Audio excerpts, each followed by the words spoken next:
classic construction models version of the Manitowoc 555 was first reviewed back in 2004. It came in a branded box with the parts held in expanded polystyrene trays, and there were instructions for the assembly.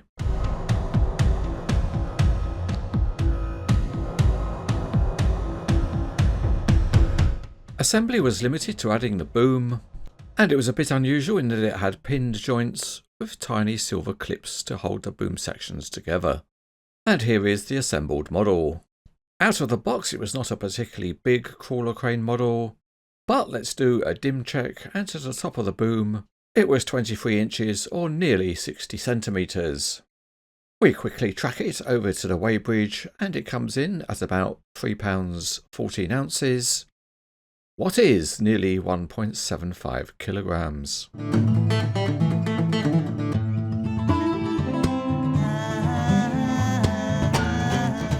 The crawler tracks are metal and they look like linked plates, and they have a smooth texture. Between the tracks there are ballast boxes modelled. The track frames have got various elements of detail along the length, although there are no graphics. The platform between the tracks is metal and is a mixture of textures, and there is some decent casting details. The cab has got a textured metal walkway surround, and there's some nice detail outside the cab including graphics. There's a windscreen wiper at the front and a mirror, and the grab rails are metal. There's another wiper up on top. Inside the cab the detailing is at a simpler level. On the side there's a metal access ladder, and there's the Manitowoc logo. A pleasing detail on this model is the Manitowoc name cast into the bottom of the body. There's also a black plastic grille. At the rear the counterweight blocks are solid castings rather than separate pieces, and they sit on the tray which is permanently fixed. There's another sharp Manitowoc logo, and the pulleys on the model are all in metal. A less good detail is the plastic exhaust pipe. Moving around to the other side we see more of the same, and it all gives the model a sharp appearance. The open style of this machine is properly modelled, and you can see there's a plastic engine and also a radiator block. And other components are modelled too. Moving to the A-frame, and it's got some nice graphics at the end, and again there's a bank of metal pulleys. The pendant bars are metal and a little unusual in that they do look like bars, and they have very discreet connections. The metal work continues at the boom foot, and this part of the boom has solid metal textured walkways. A really nice aspect is the detail in the boom casting. The longitudinal members are not tubes or square, and they have been made to reflect the construction of the real crane. Only the silver clips stand out, and they were actually made red on a later version of the model. At the boom top is a nice Manitowoc signboard, and the complexity around the boom top has been modelled very well. All of the smaller components have got casting details, and the connection pins are also painted. There are also nice spoked pulleys. Supplied with the model were 2 hooks, and a larger one is a metal block with 4 sheaves inside it, and a robust heavy hook. There's also a simpler headache ball style block.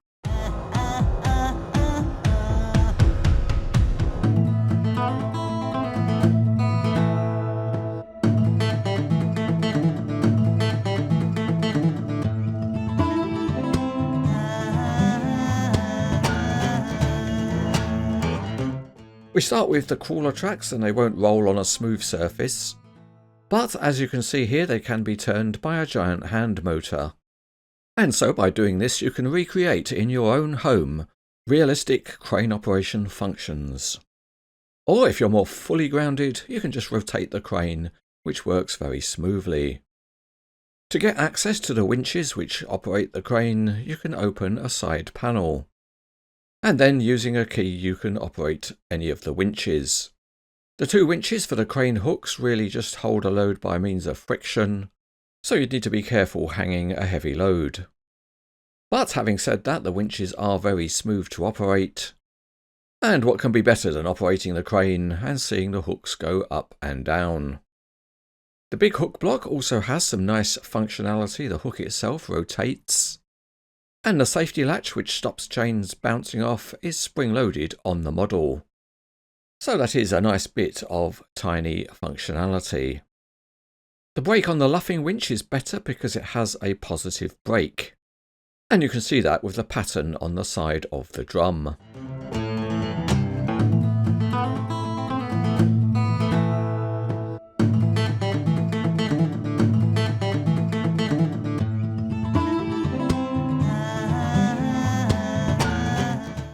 With the crane ready to work, let's do a bit of load testing. And we've had to put a wedge on the winch drum to stop it moving and lowering the hook. To start with, we've added a load of about 120 grams, and we're now adding a second set of weights to double that load. And at this point you can see that at the back the crawlers are just beginning to raise off of the ground. Finally, we'll add on another 100 grams, and that will total the load to well over 300 grams. Now with that load on, we can see that the crane is wanting to tip. But in fact, if we're careful and stop the load swinging, it will in fact carry that load without tipping. Although of course it is well over what might be called a safe working load. Okay, so let's just check what we were lifting. And in total it was about 12 ounces, or 340 grams.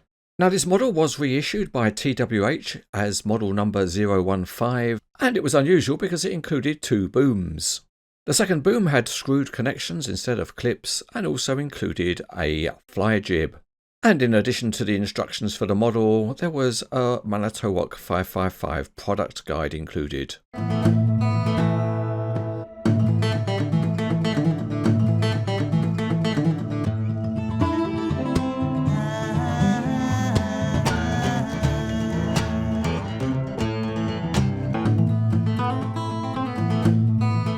This model, originally produced by Classic Construction Models, was a very good looking rendition of a Manitowoc crawler crane. It has a minimal use of plastic, and many of the details and paint finish are really good. Most of the functionality is fine, although you can't strip the model down to use as a transport load. But when it was first released back in 2003, it was one of the best models of its time and rated as excellent.